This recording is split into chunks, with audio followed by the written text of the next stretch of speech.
طويل الشوق يبقى في اغترابي فقير في الحياة من صدق اللہ مولانا العظیم الحمد للہ رب العالمین والعاقبۃ للمتقین والصلاة والسلام علی سید الانبیاء والمرسلین اعوذ باللہ من الشیطان الرجیم بسم اللہ الرحمن الرحیم۔ آج کی کلاس کے اندر میں اور آپ سورۃ البقرہ کی آیت نمبر 187 کا ترجمہ اور مختصر تفسیر سمجھنے کی کوشش کریں گے۔ تو یہ روزوں کے حوالے سے سب سے بڑی آیت مبارکہ قرآن پاک کے اندر یہ آیت شمار کی جاتی ہے کہ جس کے اندر اللہ رب العالمین نے رمضان مبارک کا تذکرہ کیا ہے، روزوں کے احکام کا ذکر کیا ہے۔ تو روزے کے متعلق جتنی بھی قرآن پاک کے اندر آیات مبارکہ آئی ہیں، ان آیات مبارکہ میں سے سب سے بڑی آیت مبارکہ یہی ہے روزوں کے متعلق۔ تو اللہ رب العالمین فرماتے ہیں احل، حلال کیا گیا ہے، حلال کر دیا گیا ہے، لکم، تمہارے لیے، لیلۃ الصیام، رمضان مبارک کی رات کو، الرفث، بے پردہ ہونا، صحبت کرنا، الی نسائکم، اپنی عورتوں کے ساتھ، ہن، وہ یعنی وہ عورتیں، لباس، لباس ہیں، لکم، تمہارے لیے، وانتم، اور تم، لباس لہن، ان کے لیے لباس ہو۔ علم اللہ، اللہ رب العالمین جان چکے ہیں، انکم، کہ بے شک تم ہو، تختانون، خیانت کرنے والے، انفسکم، اپنے نفسوں پر، فتابا، پس معاف کر دیا، علیکم، تم پر، اللہ رب العالمین نے، وعفا، اور درگزر کیا اس نے، عنکم، تم سے، فالآن، پس اب، باشروہن، اپنی عورتوں سے ملو، وابتغوا، اور تلاش کرو، ما، جو، کتب اللہ، لکھ دیا ہے اللہ رب العالمین نے، لکم، تمہارے لیے، وکلوا، اور کھاؤ، واشربوا، اور پیو، حتیٰ، یہاں تک کہ، یتبین، واضح ہو جائے، لکم الخیط الابیض، لکم، تمہارے لیے، الخیط الابیض، سفید داری، من الخیط الاسود، سیاہ داری سے، من الفجر، فجر کے وقت، ثم، پھر، اتم الصیام، اپنے روزے کو پورا کرو، الی اللیل، رات تک، ولا تباشروہن، اور نہ تم اپنی عورتوں سے ملو یا مباشرت کرو، وانتم، اس حال میں کہ تم ہو، عاکفون، اعتکاف کرنے والے، فی المساجد، مساجد کے اندر، تل کا، یہ، حدود اللہ، اللہ رب العالمین کی حد بندیاں ہیں، فلا تقربوها، پس تم ان کے قریب نہ جاؤ، کذالک، اس طرح، یبین اللہ، اللہ رب العالمین واضح کرتا ہے، بیان کرتا ہے، آیاتہ، اپنی آیات مبارکہ، للناس، لوگوں کے لیے، لعلہم، تاکہ وہ، یتقون، متقی بن جائیں۔ تو اس آیت مبارکہ کے اندر اللہ رب العالمین نے رمضان مبارک کے کچھ احکام بیان کیے ہیں، اعتکاف کے حوالے سے، روزے کے حوالے سے، پھر روزے کے اندر اپنی عورتوں کے ساتھ جو خاص قسم کا ایک تعلقات، جائز تعلق انسان قائم کرتا ہے، اس کے حوالے سے۔ تو اللہ رب العالمین نے اس کے ابتدائی حصے کے اندر فرمایا کہ تمہارے لیے حلال کر دیا گیا ہے، ایک خاص، رفث، عربی کے اندر، عربی لغت کے اندر ان تعلقات کو کہتے ہیں کہ جو مرد اور عورت ایک خاص تعلقات آپس کے اندر قائم کرتے ہیں، جائز تعلقات، اس کو عربی کے اندر رفث کہا جاتا ہے۔ تو آگے اللہ رب العالمین نے رمضان مبارک کے حوالے سے بتا دیا کہ رمضان مبارک کے مہینے کے اندر تمہارے لیے دن کو روزے کی حالت کے اندر نہیں، بلکہ رات کو تمہارے لیے اللہ رب العالمین نے عورتوں کے ساتھ تعلقات قائم کرنا حلال کیا ہے۔ ہن لباس لکم وانتم لباس لہن، بڑی ہی اللہ رب العالمین نے دیکھیں کتنی کمال کی بات کی ہے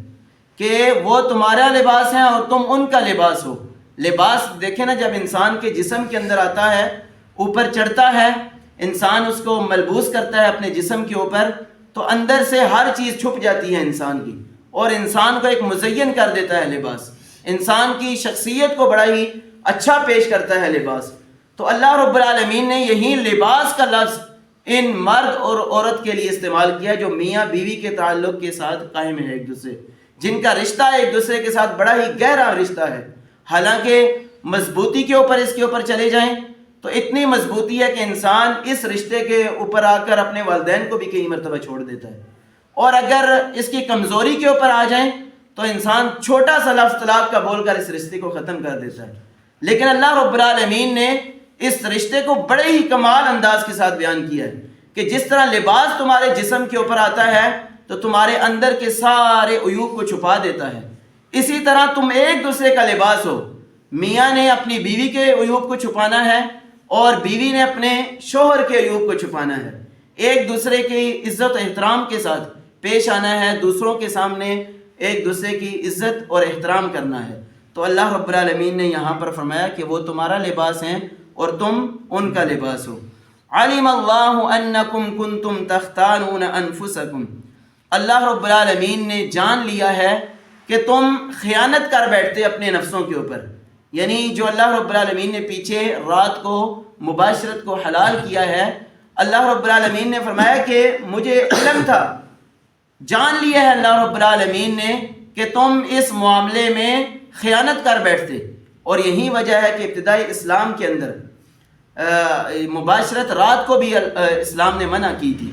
لیکن کچھ ایسے واقعات اللہ کے نبی صلی اللہ علیہ وسلم کے سامنے آئے کہ جن کے اندر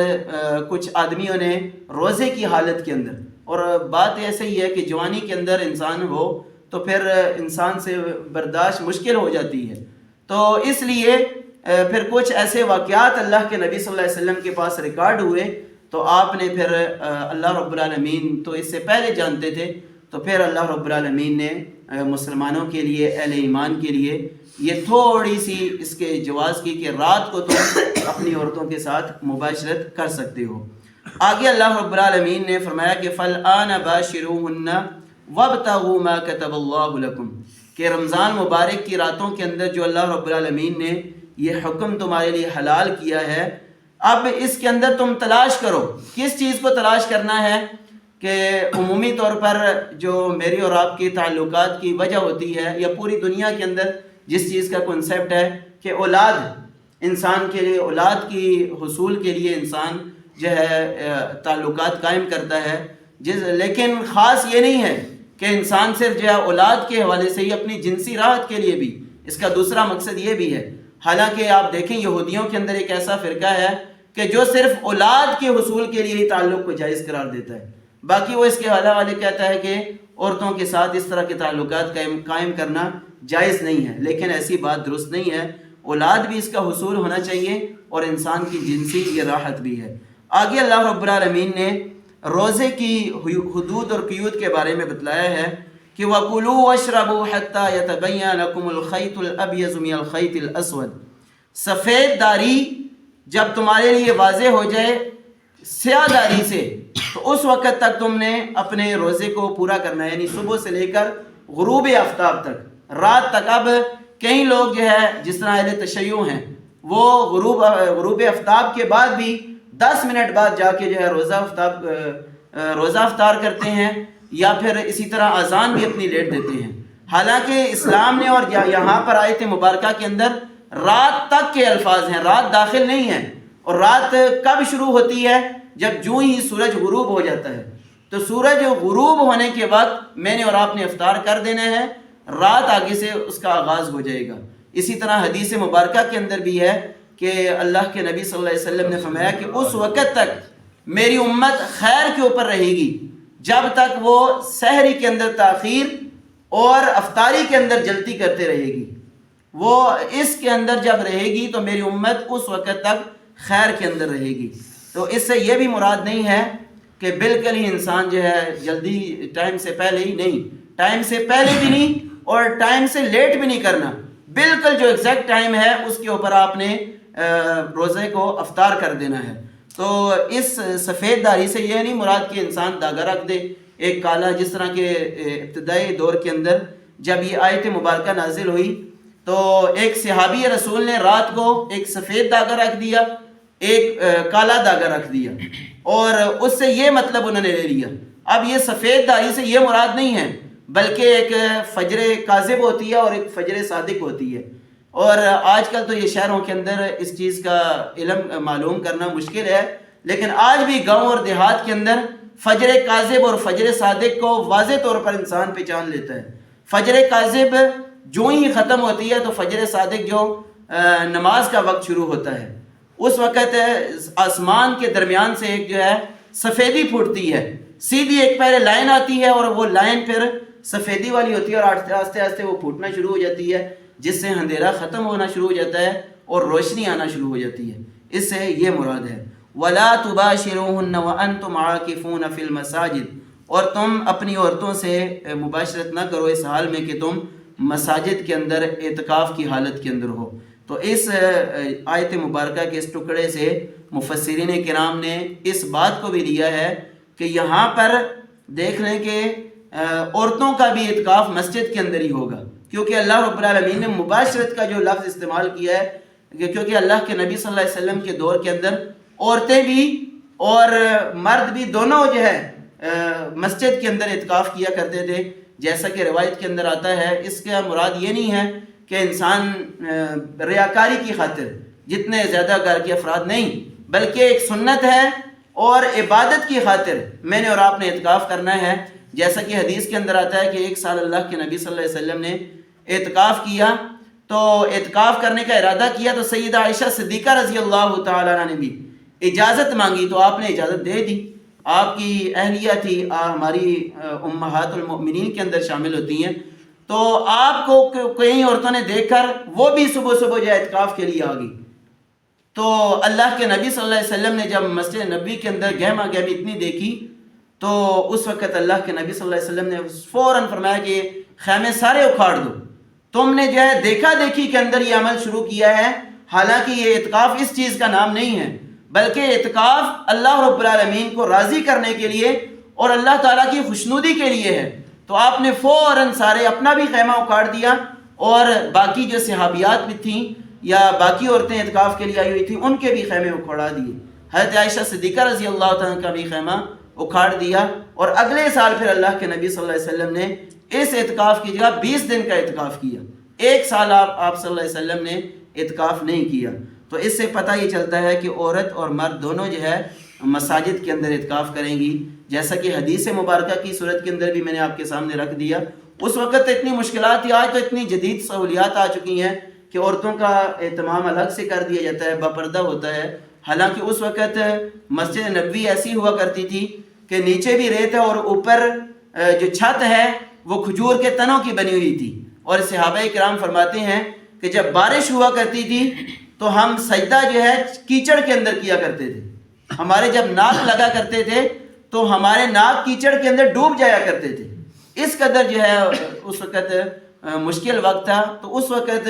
اگر اللہ کے نبی صلی اللہ علیہ وسلم نے عورتوں کو اجازت دی تھی تو آج کے دور کے اندر تو جدید سہولیات ہیں، الگ سے باپردہ ماحول ہے الحمدللہ، خاص کر کے ہماری مساجد کے اندر۔ تو اس لیے اس چیز سے یہ نہیں لینا چاہیے کہ عورتیں، اکثر جو لوگ کہتے ہیں کہ گھروں کے اندر اعتکاف کریں گی، ایسا نہیں ہو سکتا۔ تلک حدود اللہ فلا تقربوها، یہ اللہ تعالیٰ کی حدود ہیں، یعنی جتنے بھی اس آیت مبارکہ کے اندر حدود اور قیود بیان کی گئی ہیں یہ اللہ کی حدود ہیں، تم نے اس کے قریب نہیں جانا، یعنی جو اللہ تعالیٰ نے حد بندی کر دی ہے اس تک ہی تم نے رہنا ہے، حد بندی سے آگے نہیں جانا۔ اللہ رب العالمین سے دعا ہے کہ اللہ رب العالمین مجھے اور آپ کو صحیح معنوں میں قرآن اور حدیث کے اوپر عمل کرنے کی توفیق عطا فرمائے۔ اس کے بعد ہماری حدیث مبارکہ کا درس ہے۔ تو آج کی جو حدیث مبارکہ ہے اس کے راوی وہیں سیدنا عبداللہ بن زید رضی اللہ تعالی عنہ ہیں، جن کا ذکر پہلے کر چکا ہے۔ وہ فرماتے ہیں انہو، بے شک انہوں نے رأى النبی صلی اللہ علیہ وآلہ وسلم، نبی صلی اللہ علیہ وسلم کو دیکھا، یأخذ لأذنیہ ماء، آپ نے اپنے کانوں کے مسے کے لیے الگ سے پانی لیا، غیر الماء الذی اخذہ لرأسہ، اس پانی کے علاوہ جو آپ نے سر کے مسے کے لیے پانی لیا تھا. یعنی آپ نے پہلی مرتبہ پانی لیا، سر کا مسا کیا، پھر الگ سے پانی دوبارہ لیا، اسے پانی کو جاڑ کر دوبارہ کانوں کا جو ہے خلال کیا، یعنی مسا کیا. تو اخرجہ البیہقی، اس حدیث مبارکہ کو امام بہقی نے اپنی کتاب کے اندر نقل فرمایا ہے. وَهُوَ عِنْدَ مُسْلِمٍ، اور صحیح مسلم کی روایت کے مطابق من هذا الوجہ بلفظ، اس لفظ کے ساتھ وہ روایت آئی ہے صحیح مسلم کے اندر کہ وَمَسَحَ بِرَأْسِهِ مِن مَاءٍ غَيْرَ فَضْلِ يَدَيْهِ، آپ نے اپنے کانوں اور سر کا مسا، دونوں کا مسا ایک ہی پانی کے ساتھ کیا ہے. تو اب یہ روایات بظاہر مجھے اور آپ کو، کیونکہ جو بہقی کی روایت ہے وہ بھی سندن صحیح ہے، اور مسلم کی روایت یہ تو ٹاپ آف دا لسٹ کتابوں کے اندر شامل ہے. تو امام شافعی رحمہ اللہ تعالی نے اس حدیث مبارکہ سے یہ جواز لیا ہے کہ اگر آپ وضو کے دوران وضو کے مسے، کانوں کے مسے کے لیے الگ سے پانی لے سکتے ہیں. لیکن کثرت کے ساتھ جو روایات باقی احادیث مبارکہ کی کتابوں کے اندر آئی ہیں وہ ایک ہی پانی کے ساتھ آیا ہے کہ ایک ہی مرتبہ آپ نے پانی لیا، اسی کے ساتھ آپ نے سر کا بھی مسا کیا اور کانوں کا بھی مسا کیا ہے، خلال کیا ہے. تو جو یہ روایت آئی ہے یہ بھی سندن تو صحیح ہے، لیکن مفسرین کرام اور شارحین نے لکھا ہے کہ کثرت کے ساتھ جو ہے ایک ہی پانی کے ساتھ آپ نے کیا ہے، لہٰذا اسی کے اوپر عمل کیا جائے گا. اللہ رب العالمین سے دعا ہے کہ اللہ رب العالمین مجھے اور آپ کو صحیح معنوں میں قرآن اور حدیث کے اوپر عمل کرنے کی توفیق عطا فرمائے. آمین. وآخر دعوانا الحمدللہ رب العالمین.